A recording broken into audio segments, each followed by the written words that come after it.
안녕하십니까. 하나님의 말씀이 나의 하루에 임재하는 시간 하나임입니다.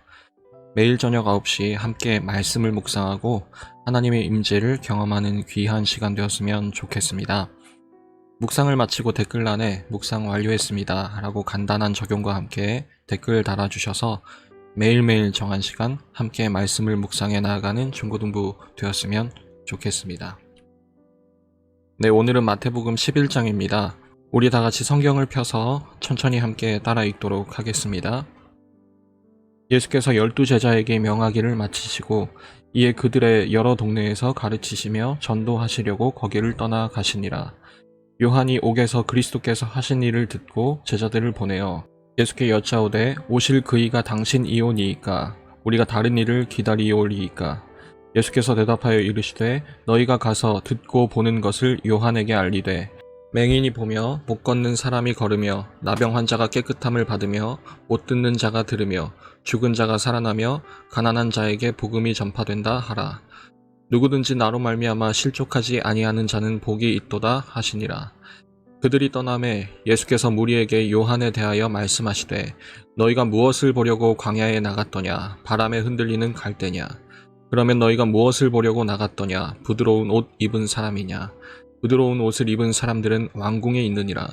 그러면 너희가 어찌하여 나갔더냐? 선지자를 보기 위함이었더냐? 옳다, 내가 너희에게 이르노니 선지자보다 더 나은 자니라. 기록된 바 보라, 내가 내 사자를 내 앞에 보내노니 그가 내 길을 내 앞에 준비하리라 하신 것이 이 사람에 대한 말씀이니라. 내가 진실로 너희에게 이르노니 여자가 낳은 자 중에 세례 요한보다 큰 이가 일어남이 없도다. 그러나 천국에서는 극히 작은 자라도 그보다 크니라. 세례 요한의 때부터 지금까지 천국은 침노를 당하나니 침노하는 자는 빼앗느니라.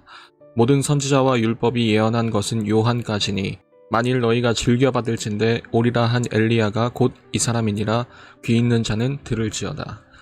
이 세대를 무엇으로 비유할까? 비유하건대 아이들이 장터에 앉아 제 동물을 불러 이르되 우리가 너희를 향하여 피리를 불어도 너희가 춤추지 않고 우리가 슬피 울어도 너희가 가슴을 치지 아니하였다 함과 같도다. 요한이 와서 먹지도 않고 마시지도 아니하매 그들이 말하기를 귀신이 들렸다 하더니 인자는 와서 먹고 마심에 말하기를 보라, 먹기를 탐하고 포도주를 즐기는 사람이요 세리와 죄인의 친구로다 하니 지혜는 그 행한 일로 인하여 옳다함을 얻느니라. 예수께서 권능을 가장 많이 행하신 고을들이 회개하지 아니하므로 그때에 책망하시되 화 있을진저 고라시나 화 있을진저 벳세다야. 너희에게 행한 모든 권능을 두로와 시돈에서 행하였더라면 그들이 벌써 베옷을 입고 제에 앉아 회개하였으리라. 내가 너희에게 이르노니 심판날에 두로와 시돈이 너희보다 견디기 쉬우리라. 가버나움아, 내가 하늘에까지 높아지겠느냐? 음부에까지 낮아지리라. 내게 행한 모든 권능을 소돔에서 행하였더라면 그 성이 오늘까지 있었으리라. 내가 너희에게 이르노니 심판날에 소돔 땅이 너보다 견디기 쉬우리라 하시니라. 그때 예수께서 대답하여 이르시되 천지의 주제이신 아버지여, 이것을 지혜롭고 슬기 있는 자들에게는 숨기시고 어린아이들에게는 나타내심을 감사하나이다. 옳소이다. 이렇게 된 것이 아버지의 뜻이니이다. 내 아버지께서 모든 것을 내게 주셨으니 아버지 외에는 아들을 아는 자가 없고 아들과 또 아들의 소원대로 계시를 받는 자 외에는 아버지를 아는 자가 없느니라. 수고하고 무거운 짐진 자들아, 다 내게로 오라. 내가 너희를 쉬게 하리라. 나는 마음이 온유하고 겸손하니 나의 멍에를 메고 내게 배우라. 그리하면 너희 마음이 쉼을 얻으리니 이는 내 멍에는 쉽고 내 짐은 가벼움이라 하시니라. 우리는 지난주까지 예수님의 사역과 그 사역을 함께 할 제자들이 어떤 삶을 살아야 되는가에 대해서 함께 묵상해 보았습니다.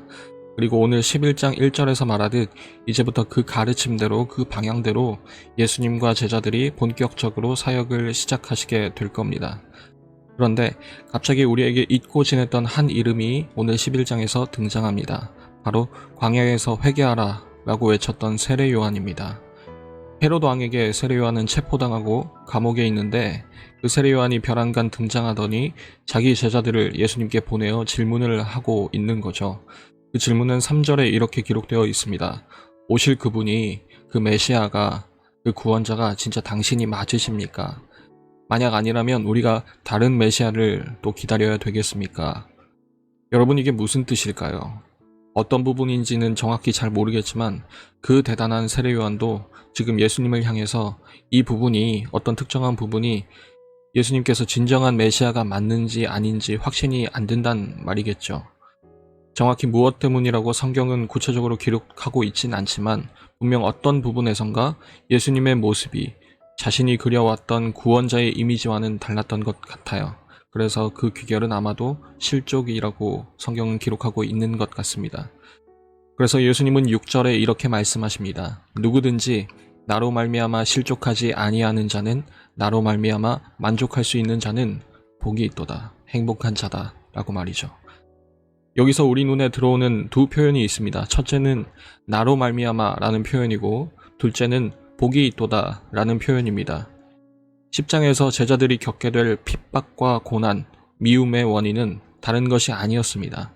바로 예수님 때문이었습니다. 예수님으로 말미암는 것이었습니다. 그런데 예수님께서는 지금 이렇게 말씀하시는 겁니다.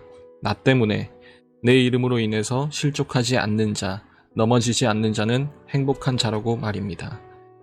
마치 5장에 선언하셨듯 내 이름 때문에 고통당하고 박해받을지라도 내 이름을 포기하지 않고 오히려 기뻐하고 즐거워하는 자들은 행복한 자들이다 라는 말씀 말입니다. 이어서 예수님께서는 세례 요한의 제자들을 돌려보내고 거기 남아있는 자들에게 이렇게 물어보십니다. 너희는 왜 이 불편한 광야까지 와서 세례 요한을 찾았었느냐? 바람에 흔들리는 갈대 같은 사람을 원했었느냐? 너희 눈치를 살피고 듣기 좋은 말을 해줄 그 사람을 찾아왔던 것이었냐?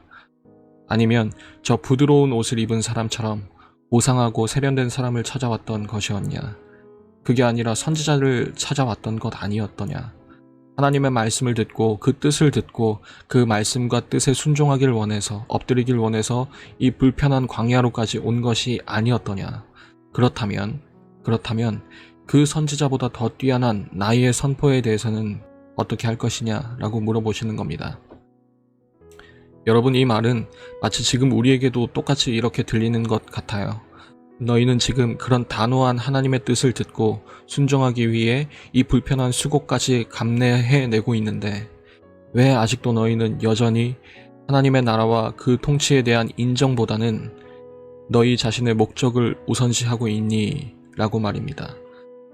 이런 사람들에 의해서 헤롯도 그렇고 종교 지도자들도 그렇고 자신들의 소원이 이루어지길 바라는 그 무수한 사람들에 의해서 지금 하나님의 나라가 침노당하고 있다, 공격당하고 있다고 말씀하십니다. 세례 요한 때부터 비로소 하나님의 나라가 선포되고 있지만 그것이 대적들의 공격을 받고 있는 것입니다. 세례 요한도 천국을 전했으나 지금 감옥에 갇혀 있고 이제 곧 사형당할 것입니다. 예수님과 제자들 역시도 천국 복음을 들고 나아가지만 공격받고 미움받을 것입니다. 자신의 목적이 앞서는 자들에 의해서, 그런 세대들에 의해서 이 천국을 전하는 자들은 빼앗기고 파괴당할 것입니다. 배척당하고 미움당하고 핍박받게 될 것입니다. 그래서 예수님은 혼인잔치 때도 기뻐하지 않고 그리고 장례식 때도 슬퍼하지 않는 그런 합당한 반응을 보이지 않는 그 비유를 들면서 이 세대가 하나님의 나라의 다스림을 인정하지 않음을 꾸짖고 있는 것입니다. 예수님이 그토록 많은 기적을 보이셨던 세 도시 고라신과 벳세다와 가버나움, 수많은 기적이 있었습니다. 그 기적들을 보고 그들이 이제 자신들의 소원을 이룰 수 있을 거라는 기대와 환호도 있었습니다. 그러나 결코 그들은 회개하지 않았고 결코 그들은 예수님께 무릎 꿇지 않았습니다. 여러분, 우리는 이러한 하나님의 나라에 대한 비밀이 스스로 지혜 있어 하는 자들에게는 드러나지 않고 오히려 한없이 약한 어린아이에게 허락되었다는 사실에 대해서 깊이 생각해 보았으면 좋겠습니다. 부모의 품을 떠나서 이제 스스로도 할 수 있겠다, 스스로 독립할 수 있을 정도로 힘을 갖추고 자신 있어 하는 사람들에게가 아니라 오히려 부모의 품 안에 안겨서 부모의 심장 소리를 들을 수밖에 없는, 그 마음을 가까이서 듣는 아기의 모습이 옳다는 사실입니다. 지혜로운 자와 품 안에 있는 아기, 품 안에 안겨 있는 아기, 둘 중 누가 쉼을 누리는 사람이라 말할 수 있을까요? 오늘 11장은 그 유명한 말씀으로 이렇게 마무리되고 있습니다. 수고하고 무거운 짐진 자들아, 다 내게로 오라. 내가 너희를 쉬게 하리라. 그러면서 예수님은 추가로 이렇게 한 가지를 더 요청하십니다. 나의 멍에를 메고 따라오라.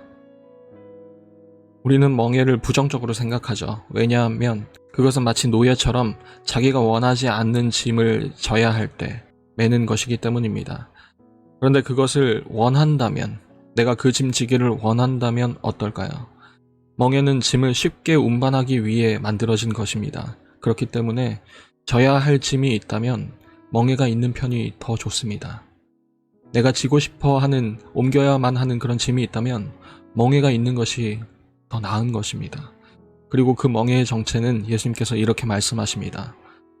온유와 겸손이라고 말입니다. 여러분, 오늘 우리의 삶은 과연 예수님 안에서 쉼을 누리는 삶이었습니까? 예수님 때문에 실족하지 않고 그 멍에를 메고 예수님께 나아가는 삶이었습니까? 예수님이 지신 그 멍에를 메고 예수님께 배우는 사람, 그것이 제자입니다. 그 멍에를 억지로 짊어지지 않게 해달라고 기도했으면 좋겠습니다. 나도 그것이 기뻐서 예수님처럼 그 멍에를 메고 예수님께 날마다 배우며 예수님이 걸어가신 그 길을 나도 걸을 수 있게 해달라고 그렇게 기도했으면 좋겠습니다. 제자의 삶을 살게 해달라고, 그 삶에서 쉼을 누릴 수 있게 해달라고 기도했으면 좋겠습니다. 그런 중고등부가 되었으면 좋겠습니다. 매일 저녁 9시 하나님의 말씀이 나의 하루에 임재하는 시간, 오늘은 이것으로 마치도록 하겠습니다. 모두들 평안한 밤 되시기 바랍니다.